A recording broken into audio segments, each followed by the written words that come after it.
Well, fears of a recession continue to loom this week. First, the Fed hiked interest rates 0.75% to try to slow down inflation. And then yesterday, the U.S. Bureau of Economic Analysis released the latest gross domestic product numbers. And for the second straight quarter, the value of goods and services produced in our country went down.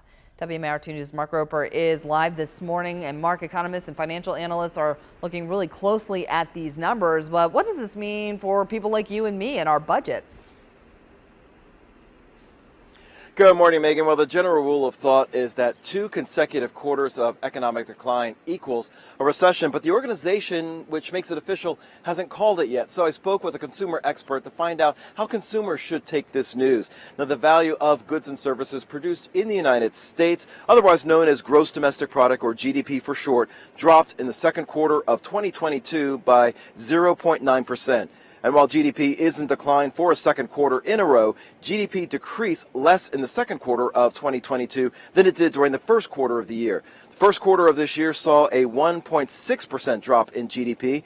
The U.S. Bureau of Economic Analysis made the announcement Thursday, which might make some economists nervous. But it's up to a nonprofit organization, the National Bureau of Economic Research, to make the official distinction whether we have entered a recession. The Bureau notes some factors which cause the economy to shrink are decreases in retail and motor vehicle sales, decreases in real estate sales and government spending, although the report states a decrease in non-defense government spending was partly offset by an increase in defense spending. And on the plus side, there were places where the economy grew, like in industrial supplies and materials, travel, food service, and healthcare. So despite a second consecutive quarter decline in GDP, Money-Tip senior credit industry analyst Nathan Grant says the report is not all doom and gloom for consumers.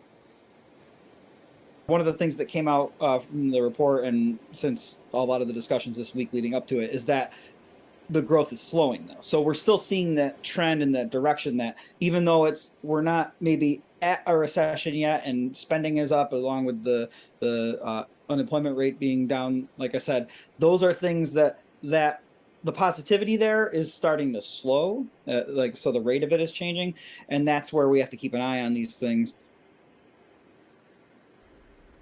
Now, the GDP report is just an initial estimate, as the U.S. Bureau of Economic Analysis will release a second report in August using more updated data, and then a third update will be released in September. But Grant says this is a good time for consumers to do a self-assessment of their own finances and get them in order, just in case we do end up in a recession. Reporting live at the Inner Harbor, Mark Roper, WMAR2 News. All right.